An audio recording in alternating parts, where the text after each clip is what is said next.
بسم اللہ الرحمن الرحیم۔ امام مسلم رحمۃ اللہ علیہ فرماتے ہیں کہ جو میرے شاگرد نے مجھ سے درخواست کی تھی ایک صحیح احادیث کا مجموعہ تیار ہو جائے، تو اب میں اسی کی تخریج میں اور تالیف میں مشغول ہونا چاہتا ہوں۔ ثم انا ان شاء اللہ مبتدئون فی تخریج ما سألت و تالیفہ علی شریطۃ سوف اذکرها لک۔ پھر ہم انشاءاللہ شروع کر رہے ہیں یا مشغول ہو رہے ہیں اس چیز کی تخریج میں اور اس کی تالیف میں جس کی تم نے درخواست کی ہے۔ سألتا مطلب آپ کی درخواست کے مطابق میں اس چیز کو شروع کر رہا ہوں۔ فرمایا علی شریطۃ، ایک شرط کے ساتھ، ایک سوف اذکرها لک، ان قریب میں اس شرط کا تذکرہ کروں گا تمہارے سامنے، اور وہ شرط یہ ہے وَهُوَ إِنَّا نَعْمِدُ إِلَى جُمْلَةِ مَا أُسْنِدَ مِنَ الْأَخْبَارِ عَنْ رَسُولِ اللَّهِ صلی اللہ علیہ وسلم، یہ کہ ہم قصد کریں گے ان روایتوں میں سے اکثر کی طرف جو اللہ کے رسول صلی اللہ علیہ وسلم سے مسنداً منقول ہیں، فَنَقْسِمُهَا عَلَى ثَلَاثَةِ أَقْسَامٍ، اور ہم ان کو 3 قسموں میں تقسیم کریں گے، وَثَلَاثِ طَبَقَاتٍ مِنَ النَّاسِ، اور راویوں کے 3 طبقے پر، یعنی حدیث کی 3 قسمیں بنیں گی اور راویوں کے 3 طبقات، ناس سے مراد یہاں پہ راوی ہے، علی غیر تکرار، بغیر تکرار کے، یعنی کوشش یہ ہوگی کہ زیادہ مکررات نہ ہوں، لیکن ہاں کوئی ایسی جگہ ہوتی ہے جہاں جو ہے تکرار ضروری ہو جاتا ہے، کسی ایسی ایک حدیث ہے جس میں وہ زائد معنی نہیں ہے، تو پھر اس حدیث کو ہم لائیں گے۔ اب کبھی ایسا ہوتا ہے کہ اس زائد معنی کو حدیث سے الگ کرنا ممکن ہوتا ہے، کبھی ممکن نہیں ہوتا، تو اگر ممکن ہوگا تو اسی زائد معنی کو ہم بیان کر دیں گے اور پوری حدیث کو نہیں لائیں گے، اور اگر یہ بات نہیں ہوگی تو پھر پوری حدیث کو عنوان اعادہ کرنا پڑے گا۔ یہ بیان فرما رہے الا ان یاتی موضع لا یستغنی فیہ عن ترداد حدیث فیہ زیادۃ معنی، مگر یہ کہ کوئی ایسا مقام آ جائے کہ جس میں کوئی چارہ نہ ہو حدیث کو مکرر لانے سے، اس میں کوئی حدیث کو مکرر لانے سے کہ بغیر کام نہیں چل رہا، کیوں؟ اس وجہ سے کہ اس میں کوئی زیادہ ہے، یعنی معنی کے اعتبار سے کچھ اضافہ ہے، یا کوئی ایسی سند ہے جو ایک سند کے پہلو میں آ رہی ہے، لعلۃ تکون ہناک، اس علت کی وجہ سے جو وہاں موجود ہے۔ جیسے ایک حدیث منقول ہے اور سند میں ان کا استعمال ہوا ہے جس کو عنعنہ کہتے ہیں، اور ان کے ذریعے جو روایت نقل کی جاتی ہے اس میں سماع کا بھی امکان ہوتا ہے اور اتصال کا گویا کہ امکان ہوتا ہے اور انقطاع کا بھی امکان ہوتا ہے۔ ہو سکتا ہے راوی نے براہ راست سنا ہو یا درمیان میں کوئی راوی کیا ہو گیا ہو، ساقط ہو گیا ہو، اور ایک وہی حدیث دوسری سند کے ساتھ آ رہی ہے جس میں تحدیث کی صراحت ہے، یعنی حدثنا وغیرہ ہے، تو کبھی کبھی ایسا بھی کرتے ہیں حدیث ایک ہی ہوتی ہے لیکن سند ذکر کر دیتے ہیں کہ یہ حدیث اس سند کے ساتھ بھی منقول ہے اور یہ حدیث اس سند کے ساتھ بھی منقول ہے، تاکہ اس بات کی تعیین ہو جائے کہ یہاں جو انقطاع کا امکان تھا وہ انقطاع کا امکان ختم ہو گیا اور یہ روایت کیا ہے؟ متصل ہے، ٹھیک ہے نا؟ وہی کہہ رہے ہیں یا کوئی ایسی سند ہوگی جو کسی سند کے پہلو میں آئے گی، لعلۃ تکون ہناک، اس علت کی وجہ سے یا اس سبب کی وجہ سے جو وہاں موجود ہوگا، لأن المعنى الزائد فی الحدیث المحتاج الیہ، اس لیے کہ وہ معنی جو حدیث میں زائد ہے اور جس کی ضرورت ہے، محتاج الیہ معنی جس کی احتیاج ہے، یقوم مقام حدیث تام، وہ مکمل حدیث کے قائم مقام ہوتا ہے، یعنی وہ خود جب معنی زائد ہے ایک سند کے اندر اور دوسری سند میں وہ معنی نہیں ہے اور وہ چیز نہیں ہے، تو جو زائد معنی ہے وہ خود ایک حدیث کے قائم مقام ہے، فلا بد من عیادۃ الحدیث الذی فیہ ما وصفنا من الزیادہ، تو ضروری ہوگا اس حدیث کا اعادہ کرنا جس میں وہ زیادتی موجود ہے جس کو ہم نے بیان کیا، ٹھیک ہے نا، مطلب ایک حدیث میں وہ زیادہ معنی نہیں ہے، دوسرے چیز میں کیا ہے وہ کچھ زیادتی ہے، اضافہ ہے، تو اس حدیث کو ہم کیا کریں گے، لائیں گے دوبارہ۔ اب اس کی دو شکلیں ہوں گی کہ کبھی کبھی ایسا ہوگا کہ اس زائد معنی کو اس پوری حدیث سے الگ کرنا ممکن ہوگا، اور کبھی ایسا ہوگا کہ ممکن نہیں ہوگا۔ تو اگر زائد معنی کو الگ کرنا آسان ہوگا تو صرف ہم اسی معنی کو بیان کر دیں گے، اب پوری حدیث کا اعادہ نہیں کریں گے۔ اور اگر کوئی دشواری ہوگی، کبھی ایسا ہوتا ہے کہ صرف اس معنی کے بیان کرنے سے مفہوم حاصل نہیں ہوگا یا معنی میں خرابی پیدا ہو جائے گی، تو پھر لامحالہ یقینی طور پہ پوری حدیث کو من وان کیا کریں گے، لائیں گے۔ اسی کو فرما رہے ہیں او ان نفصل ذلك المعنى من جملۃ الحدیث، یا یہ کہ ہم اس معنی کو الگ کر لیں گے پوری حدیث سے، مکمل حدیث سے اس زائد معنی کو کیا کر لیں گے، الگ کر لیں گے، علی اختصارہ، اختصار کے ساتھ، یعنی مختصر کرتے ہوئے حدیث کو مختصر کر دیں گے، اور صرف اس زائد معنی کو کیا کریں گے، اذا امکن، جب ممکن ہوگا، جب کیا ہوگا، ولیکن تفصیلہ ربما عسر من جملتہ، لیکن اس زائد معنی کا الگ کرنا کبھی کبھی دشوار ہوگا، اس زائد معنی کا الگ کرنا کبھی کبھی، تو فاعادتہ بہیئتہ، تو اس کا اعادہ کرنا من وعن، بہیئتی معنی من وعن، یہ اسلم خبر ہے، یہ زیادہ اچھا ہوگا، زیادہ مناسب ہوگا، اذا ذاق ذالک، جب الگ کرنا دشوار ہوگا، مشکل ہوگا۔ ذاق یذیق معنی ہوتا ہے تنگ ہونا، مراد یہاں پہ کہ جب اس زائد معنی کو الگ کرنا دشوار ہوگا تو پھر پوری حدیث کو لانا ہی بہتر ہوگا، ٹھیک ہے نا۔ فاعادتہ یہ مبتدا ہے اور اسلم خبر ہے، ٹھیک ہے نا۔ اس حدیث کا اعادہ کرنا من وعن، اسلم معنی زیادہ مناسب ہوگا، کب، اذا ذاق ذالک، جب معنی کو الگ کرنا دشوار ہوگا، ٹھیک ہے نا۔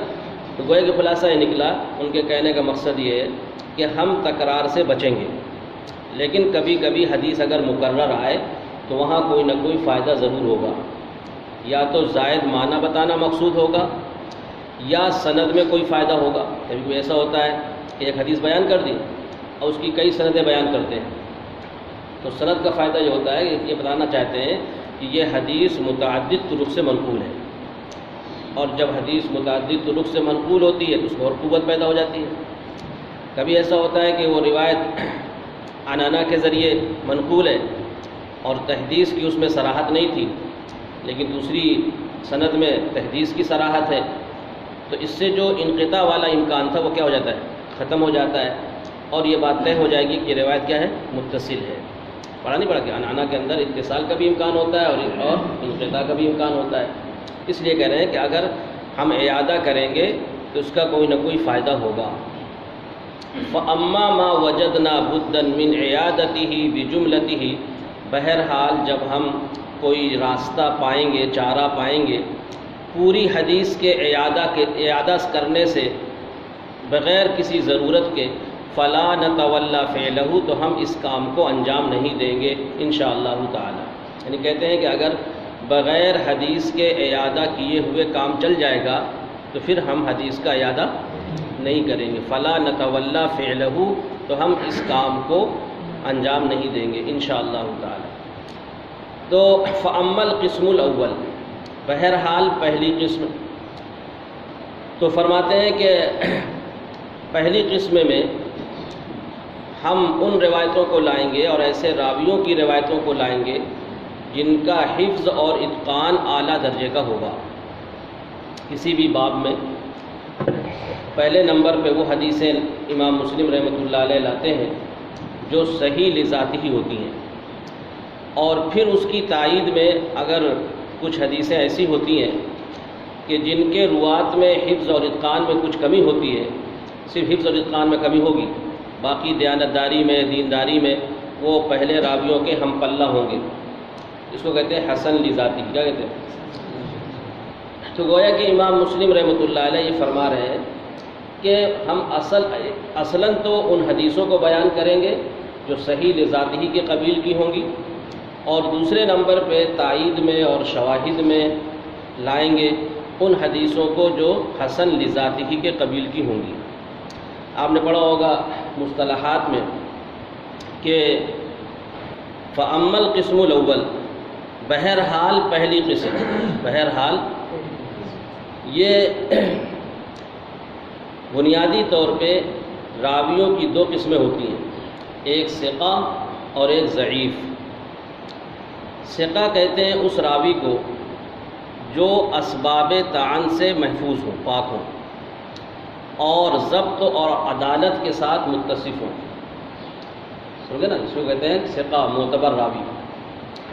اور ضعیف کہتے ہیں جو غیر معتبر راوی، جو اسباب طعن میں سے کسی سبب کے ساتھ مجروح ہو، اسباب طعن میں سے کسی سبب کے ساتھ مجروح ہو، اس کو کہتے ہیں ضعیف راوی۔ بنیادی طور پہ یہی دو قسمیں ہیں، اور آپ نے پڑھا ہوگا کہ اسباب طعن کتنے ہیں؟ 10 ہیں، 5 حفظ سے متعلق ہیں اور 5 عدالت سے متعلق ہیں، پڑھا ہے مصطلح الحدیث میں۔ تو حفظ سے جو متعلق ہیں اور جو حفظ کو متاثر کرتے ہیں وہ کیا ہے؟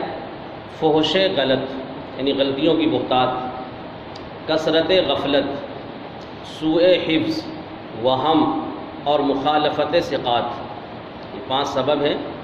اگر ان میں سے کوئی سبب کسی راوی کے اندر پایا جاتا ہے تو وہ راوی کیا ہوگا؟ ضعیف ہوگا۔ اور 5 چیزیں ہیں جو عدالت کو متاثر کرتی ہیں، کذب، تہمت کذب، فسق، بدعت اور جہالت، ٹھیک ہے نا؟ تو 5 سبب ہیں جو عدالت کو متاثر کرتے ہیں اور 5 سبب ہیں جو حفظ کو متاثر کرتے ہیں۔ تو یہ اسباب طعن سے جو راوی پاک ہوگا اور حفظ اور اتقان کے ساتھ کیا ہو؟ ضبط اور عدالت کے ساتھ متصف ہو، تو وہ اعلیٰ درجے کا راوی ہوتا ہے۔ اور اس طرح کے راویوں سے جو روایت منقول ہوتی ہے وہ صحیح لذاتہ ہی کہلاتی ہے۔ کیا کہلاتی ہے؟ اور اگر دیانتداری میں، دینداری میں، تقوی میں، پرہیزگاری میں اگر وہ پہلے درجے کے ہم پلہ ہیں لیکن تھوڑا سا حفظ اور اتقان میں کمی ہے، تو ان سے جو روایت منقول ہوگی اس کو کہتے ہیں حسن لذاتہ ہی۔ کیا کہتے ہیں؟ لیکن یہ فرق ہوتا ہے کہ حسن لذاتہ کے جو راوی ہوتے ہیں ان کے حفظ اور اتقان اس درجے کا نہیں ہوتا جو صحیح لذاتہ کے راویوں کا ہوتا ہے، ٹھیک ہے نا؟ لیکن دیانتداری میں، دینداری میں وہ پہلے راویوں کے ہم پلہ ہوتے ہیں۔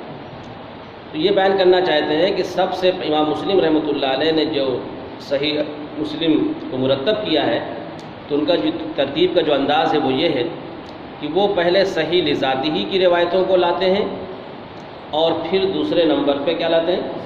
حسن لذاتہ کی روایتوں کو لاتے ہیں۔ اسی کو بیان کیا دیکھو، فَأَمَّا الْقِسْمُ الْأَوَّلُ، بہرحال پہلی قسم، فَإِنَّا نَتَوَخَّىٰ أَن نُقَدِّمَ الْأَخْبَارَ الَّتِي هِيَ أَسْلَمُ مِنَ الْعُيُوبِ مِنْ غَيْرِهَا، ہم قصد کرتے ہیں، نتوخّا معنی یہ نقصد، ہم قصد کرتے ہیں کہ ہم مقدم کریں ان حدیثوں کو جو عیبوں سے پاک ہیں، جو عیوب سے کیا ہیں؟ محفوظ ہیں، اسلم، عیوب صورت وہی اسباب طعن وغیرہ، تو ہم مقدم کریں ان حدیثوں کو جو محفوظ ہیں عیوب سے، خرابیوں سے، من غیرہا، دوسرے سے، یعنی دوسرے کے مقابلے میں، وانقا، اور زیادہ صاف ہیں، صاف ستھری ہیں۔ اب صاف ستھری کیسے بنے گی؟ من ان یکون ناقلوہا، اس وجہ سے کہ ان احادیث کو نقل کرنے والے اہل استقامت فی الحدیث، حدیث کو اچھی طرح مضبوطی کے ساتھ پکڑنے والے ہیں، اور وہ اتقان لما نقلوا، اور پختگی کے ساتھ یاد کرنے والے ہیں ان حدیثوں کو جن کو انہوں نے نقل کیا ہے۔ مراد وہی ہے کہ حفظ اور اتقان اعلیٰ درجے کا ہے، حفظ اور اتقان اعلیٰ درجے کا ہے۔ تو کہتے ہیں کہ ان کی روایتوں کو پہلے ہم بیان کریں گے اور انہی کی روایتوں کو صحیح لذاتہ ہی کہتے ہیں۔ اور لم یوجد فی روایتہم اختلاف شدید، اور ان کی روایت میں زیادہ اختلاف نہ پایا جائے اور زیادہ خلط ملط نہ پایا جائے، کما قد عثر فیہ علی کثیر من المحدثین، جیسا کہ بہت سے محدثین پر مطلع ہوا گیا ہے کہ بہت سے محدثین کا قوت حافظہ ٹھیک نہیں تھا، یا بڑھاپے کی وجہ سے بگڑ گیا تھا تو پھر وہ ثقہ راویوں کی مخالفت میں روایتیں نقل کرتے تھے. ثقہ راوی کچھ نقل کرتے تھے وہ، یعنی کبھی کبھار اگر ایسا ہو جائے تو وہ اس کے حفظ کو متاثر نہیں کرتا، لیکن اکثر و بیشتر روایتیں اگر کسی راوی کی ایسی ہیں جو ثقہ راویوں کے خلاف ہیں تو یہ کہا جائے گا کہ ان کے حفظ میں کچھ خرابی آ گئی ہے. ایسا نہیں ہو سکتا کہ جو ثقہ ہیں وہ الگ بیان کر رہے ہیں اور یہ کیا بیان کر رہے ہیں، الگ بیان کر رہے ہیں. تو یہ کہنا پڑے گا کہ ان کے حافظے میں کچھ کیا ہو گئی ہے، گڑبڑی ہو گئی ہے. اگر کہیں ایک دو حدیث میں ایسا ہو جائے تو اس کی وجہ سے ان کے حفظ اور اتقان میں کوئی فرق نہیں پڑے. اس لیے کہا گیا لم یوجد فی روایتہم اختلاف شدید، شدید اختلاف نہ پایا جائے اور زیادہ خلط ملط نہ پایا جائے، جیسا کہ بہت سے محدثین کے بارے میں معلوم ہوا ہے اور یہ چیز ظاہر ہوئی ہے ان کی حدیثوں میں. بانا یبین میں ظاہر ہونا، یہ چیز ظاہر ہوئی ہے ان کی حدیثوں میں. بات سمجھ گئے نا؟ کہہ رہے ہیں فَإِذَا نَحْنُ تَقَصَّيْنَا أَخْبَارَ هَذَا الصِّنْفِ مِنَ النَّاسِ، جب ہم بیان کر چکیں گے اس قسم کے راویوں کی حدیثوں کو، یعنی ایسے راوی جن کا حفظ اور اتقان اعلیٰ درجے کا ہوگا اور وہ صحیح لذاتی ہی کے راوی ہوں گے، تو جب ہم بیان کر چکیں گے، جب ہم اس قسم کے راویوں کی خبروں کی حدیثوں کو، تو ہم ان کے بعد لائیں گے اتبعناہا اخباراً، ہم ان کے بعد لائیں گے ایسی حدیثوں کو یقع فی اسانیدہا کہ جن کی سندوں میں کچھ ایسے راوی آ گئے ہوں گے جو حفظ اور اتقان کے ساتھ متصف نہیں ہوں گے پہلی والی قسم کی طرح، کالصنف المقدم قبلہ. ٹھیک ہے نا؟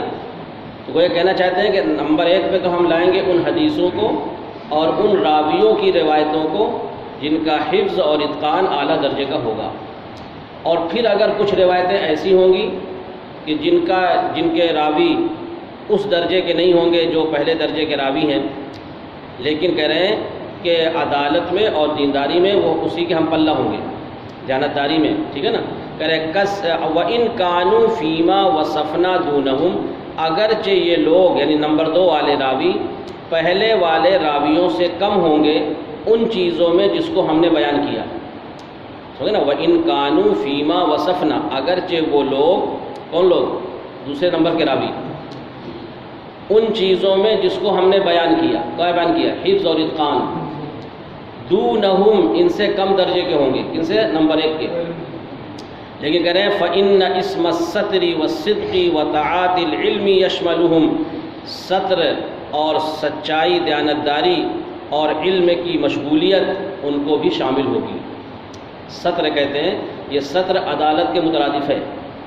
سطر کہتے ہیں کہ ہمیں راوی کے بارے میں کوئی ایسی برائی معلوم نہ ہو جس سے اس کی دیانت متاثر ہوتی ہے، اسی کا نام عدالت ہے. سطر ایک معنی ہے پردہ پوشی. سطر معنی کیا ہے؟ تو مطلب یہ کیا ہے، اگر کوئی خرابی ہو تو ہو لیکن ہم کو نہ معلوم، اس لیے کوئی نہ کوئی خرابی تو ہوتی ہی رہتی ہے. تو کہہ رہے ہیں کہ ایسی کوئی برائی زیادہ ظاہر نہ ہو، واضح نہ ہو کہ جس سے اس کی عدالت کیا ہو جائے، متاثر ہو جائے. تو یہ عدالت کے ہم معنی ہے. اس کا نام کریے کہ بے شک عدالت، دیانتداری کیا ہے، والصدق اور سچ بولنا، وطاعت العلم اور علم کے ساتھ شغف. طاعت العلم کا مطلب ہے کہ فن حدیث کے ساتھ مناسبت بھی ہو. یشملہم، ان کو کیا ہو، شامل ہو. تو یہ کہنا یہ چاہتے ہیں کہ نمبر 2 کے جو راوی ہیں یعنی حسن لذاتہ والے جو راوی ہیں وہ صحیح لذاتہ کے راوی کے ہم پلہ ہوتے ہیں، دیانتداری میں، سچ بولنے میں اور علم حدیث سے مناسبت میں. فرق کس میں ہوتا ہے؟ صرف حفظ اور اتقان میں. ٹھیک ہے نا؟ یہ تھوڑا سا فرق ہے. اور یہ حفظ اور اتقان ہی محدثین کے نزدیک اہم چیز ہے. اسی کی وجہ سے حدیثوں کی درجہ بندی ہوتی ہے. حفظ اور اتقان اگر اعلیٰ درجے کا ہے تو وہ صحیح لذاتی بن جاتی ہے، اور حفظ اور اتقان کم درجے کا ہے تو وہ حسن لذاتی بن جاتی ہے. اسی کو فرما رہے ہیں کہ دیکھیے وَإِن كَانُوا فِيمَا وَصَفْنَا دُونَهُمْ، اگرچہ یہ لوگ اس چیز میں جس کو ہم نے بیان کیا ہے، یعنی حفظ اور اتقان ان سے کم درجے کے ہیں، لیکن اس کے باوجود کہہ رہے ہیں فَإِنَّ اسْمَ السَّتْرِ، بے شک عدالت، کیا کہو گے، والصدق اور سچ بولنا، وطاعت العلم اور علم کے ساتھ مشغولیت، علم کے ساتھ شغف، یا یشملہم ان کو بھی کیا ہو، شامل ہوتا ہے۔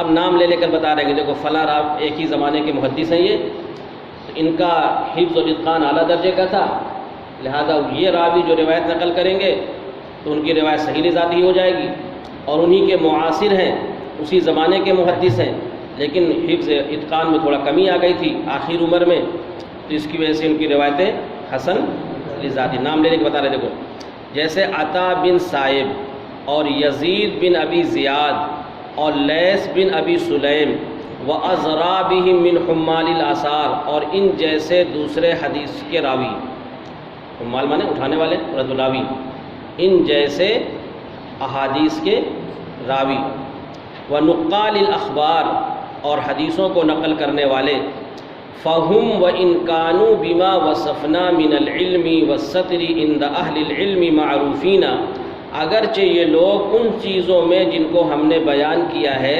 یعنی علم حدیث سے مناسبت، والستر اور عدالت محدثین کے نزدیک مشہور ہے۔ یعنی یہ جو ہے نا عطا بن صائب، یزید بن ابی زیاد، لیث بن ابی سلیم، یہ دیانتدار تھے، سچ بولتے تھے، اور محدثین کے نزدیک ان کی دیانتداری اور سچائی مشہور ہے۔ فغیرهم من اقرانهم ممن عندهم ما ذکرنا من الاتقان والاستقامة في الروایة یفضلونهم في الحال والمرتبہ، تو ان کے علاوہ جو ان کے معاصرین میں سے ہیں، قرن میں جمع اقران معاصر کے معنی میں آتا ہے، تو ان کے علاوہ جو ان کے معاصرین میں سے ہیں، ان لوگوں میں سے جو ان کے نزدیک ہیں، جو ہم نے بیان کیا، یعنی اتقان اور استقامت، یعنی حدیث کو اچھی طرح یاد کرنا، محفوظ رکھنا، روایت میں، یہ ان پر فائق ہو جاتے ہیں حال اور مرتبہ میں، یعنی مقام اور مرتبہ میں ان کے معاصر کیا ہو جاتے ہیں، ان پر فائق ہو جاتے ہیں، کن پر، جن کا نام لیا گیا، عطا بن صائب، یزید بن ابی زیاد اور لیث بن ابی سلیم پر، اور کس وجہ سے، صرف حفظ اور اتقان کی وجہ سے۔ کیوں؟ لِأَنَّ هَذَا عِنْدَ أَهْلِ الْعِلْمِ دَرَجَةٌ رَفِيعَةٌ وَخَصْلَةٌ سَنِيَّةٌ، اس لیے کہ محدثین کے نزدیک یہ چیز ایک بلند درجہ ہے اور خصوصی امتیاز ہے، یعنی جو راویوں کی درجہ بندی ہوتی ہے نا، تو ان کے ہاں جو معیاری چیز ہے، بنیادی چیز ہے، وہ کیا ہے، حفظ اور اتقان۔ حفظ اور اتقان اعلیٰ درجے کا اگر ہے، اور اس نے حدیث کو اچھی طرح محفوظ کیا ہے اور اچھی طرح اپنے شاگردوں تک پہنچایا ہے، اور جس طرح اس نے اپنے شیخ سے سنا تھا اسی طرح اس نے حدیث کو اپنے شاگردوں تک پہنچایا، تو گویا کہ وہ اس کی وجہ سے اس کا مقام کیا ہو جاتا ہے، بلند ہو جاتا ہے۔ تو اس لیے کہ محدثین کے نزدیک یہ بلند درجہ ہے اور خصوصی امتیاز ہے۔ اب دیکھ کہہ رہے ہیں کہ الا ترى، کیا آپ نہیں دیکھتے، انک اذا وازنت هؤلاء الثلاثه الذين سمیناهم، کہ جب آپ موازنہ کریں گے ان تین لوگوں کا جن کا ہم نے نام لیا ہے، یعنی عطا، یزید اور لیث کا، جب آپ موازنہ کریں گے ان تین لوگوں کا جن کا ہم نے نام لیا ہے، اور وہ تین لوگ کون ہیں، یہ عطا بھی پڑھ سکتے ہیں، عطاء یزید لیثا، اور عطاء بھی پڑھ سکتے ہیں، ہے نا، احد و ثانی خبر ہو جائے گی۔ عطا، یزید اور لیث، کس سے موازنہ کریں، منصور بن معتمر کے ساتھ، سلیمان اعمش کے ساتھ، اور اسماعیل بن ابی خالد کے ساتھ، یہ سب ایک ہی زمانے کے ہیں محدث۔ کس چیز میں موازنہ کریں، فی اتقان الحدیث والاستقامت فی، حدیث کو اچھی طرح محفوظ کرنے میں اور اچھی طرح یاد کرنے میں۔ تو کیا ہوگا جب موازنہ کریں گے نا، مقابلہ کریں گے، تو وجدتہم مبایعین لہم، تو تم ان کو پاؤ گے ان سے بہت جدا، تم ان سے پاؤ گے ان کو بہت جدا، لا یدانونہم، وہ ان کے قریب بھی نہیں پہنچیں گے، مطلب حفظ اور اتقان میں، جہاں تک دیانتداری کا تعلق ہے، سچائی کا تعلق ہے، تقوی کا تعلق ہے، اس میں سب برابر ہے، سمجھے نا۔ لیکن یہ جو منصور بن معتمر ہیں، سلیمان اعمش ہیں، اسماعیل بن ابی خالد ہیں، ان کا حافظہ بہت اچھا تھا۔ اور پہلے والے جو نام آئے ہیں، عطا بن یزید بن ابی زیاد، لیث بن ابی سلیم، ہے نا، اور عطا بن صائب، تو ان کا حافظہ آخر عمر میں بگڑ گیا تھا۔ شروع میں تو ٹھیک تھے، لیکن ہوتا ہے عمر کی زیادتی کی وجہ سے حافظے میں کمی آ جاتی ہے۔ تو پھر انہوں نے کچھ حدیثیں ایسی بیان کی جس سے ثقہ راویوں کی مخالفت ہوئی، تو اس کی وجہ سے ان کو نمبر 2 پہ رکھا گیا۔ تو کہہ رہے ہیں کہ حفظ اور اتقان میں جب تقابل کرائیں گے آپ تو ان کا مقام بہت بلند ہے۔ ان کا منصور بن معتمر کا، سلیمان اعمش کا، اسماعیل بن ابی خالد کا، اور یہ ان کے قریب تک نہیں پہنچ پائیں گے، لا یدانونہم، وہ ان کے، اور کہہ رہے ہیں ولا شک عند اہل العلم بالحدیث، اور یقینی طور پہ محدثین کے نزدیک جب آتا ہے عند اہل العلم بالحدیث یعنی حدیث کو جاننے والے، مراد کیا ہے؟ محدثین۔ اور لا شک کا معنی کوئی شک نہیں ہے، تو کیا ہوگا؟ یقین ہوگا۔ جب شک نہ ہوگا تو کیا ہوگا؟ ہاں، تو لا شک عند اہل العلم بالحدیث یعنی یقینی طور پہ محدثین کے نزدیک اس سلسلے میں اس چیز کی وجہ سے جو ان کے نزدیک مشہور ہے۔ استفاضہ معنی مشہور ہونا، یعنی محدثین کے نزدیک جو چیز مشہور ہے وہ یہ ہے کہ حفظ اور اتقان کو دیکھا جاتا ہے۔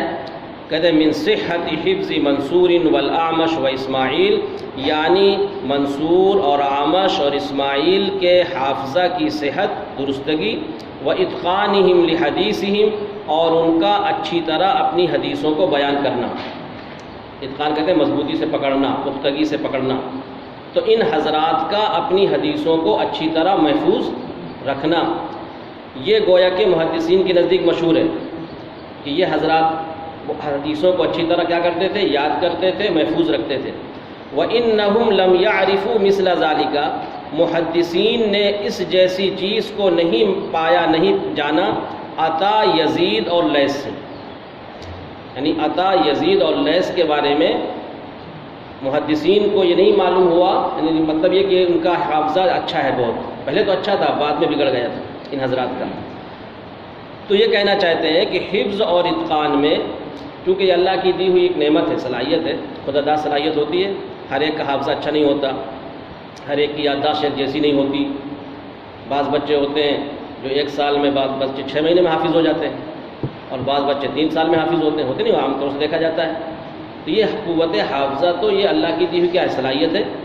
تو حفظ اور اتقان میں گویا کہ ہر ایک راوی برابر نہیں ہو سکتا۔ ہاں، جو چیزیں کسبی ہیں، دیانتداری، سچ بولنا، تقوی اور پرہیزگاری کی زندگی گزارنا، یہ تو آدمی کے اختیار میں ہے نا، تو اس میں تو برابری ہو سکتی ہے، لیکن حفظ اور اتقان میں کمی بیشی ہوگی۔ تو جس کا حافظہ اچھا ہوگا تو اس کی راویوں، اس راوی کی روایت کو صحیح لذاتی ہی کہتے ہیں، اور اگر حافظہ میں کچھ کمی ہو گئی تو اس راوی کی روایت کو کیا کہتے ہیں؟ حسن لذاتی کہتے ہیں۔ کیا کہتے ہیں؟ تو گویا کہ امام مسلم رحمۃ اللہ علیہ نے صحیح مسلم میں 2 ہی طرح کی روایتوں کو بیان کیا ہے، صحیح لذاتی ہی اور حسن لذاتی ہی۔ نمبر 1 پہ لاتے ہیں صحیح لذاتی ہی کو، اور پھر اسی کی تائید میں لاتے ہیں حسن۔ اس سے معلوم ہوا کہ مسلم میں ضعیف روایتیں نہیں ہیں، یا تو صحیح لذاتی ہی ہوں گی یا حسن۔ کبھی کبھی ایسا بھی ہوگا کہ کسی باب میں صحیح لذاتی نہیں ہے تو پھر وہاں پہ حسن لذاتی ہی کو لاتے ہیں، جہاں پہ دونوں طرح کی روایتیں ہوں گی، کسی باب میں سے متعلق اور کسی مضمون سے متعلق اگر کئی روایتیں ہیں، بعض راویوں کی روایت صحیح لذاتی ہی کے درجے میں اور بعض کی حسن لذاتی ہی ہے، تو وہاں دونوں کو جمع کر دیتے ہیں، ہے نا، صحیح لذاتی ہی کو بھی اور حسن۔ اور کبھی کبھی ایسا ہوتا ہے کہ وہاں صحیح لذاتی ہے ہی نہیں ہے، تو پھر وہاں پہ حسن لذاتی ہی کو نمبر 1 پہ رکھیں گے، ٹھیک ہے نا، اس طرح بیان کریں گے۔ تو وہ ایک خلاصہ یہ نکلا کہ امام مسلم یہ کہنا چاہتے ہیں کہ جس چیز کی وجہ سے فرق ہوتا ہے بنیادی طور پہ راویوں میں، اور راویوں کی درجہ بندی ہوتی ہے، وہ ہے حفظ اور اتقان۔ اعلیٰ درجے کا حفظ اور اتقان ہوگا تو وہ اعلیٰ درجے کا راوی بنے گا، اور حفظ اور اتقان میں کمی ہوگی وہ نمبر 2 کا کیا بنے گا؟ راوی بنے گا، اور اس کی روایت جو ہوگی وہ حسن لذاتی ہی کہلائے گی، اور پہلے والے راویوں کی روایت کو صحیح لذاتی ہی کہیں گے۔ پھر آگے اور بھی نام لیں گے، اور نام لے کر جو ہے تقابل کرائیں گے، ٹھیک ہے نا۔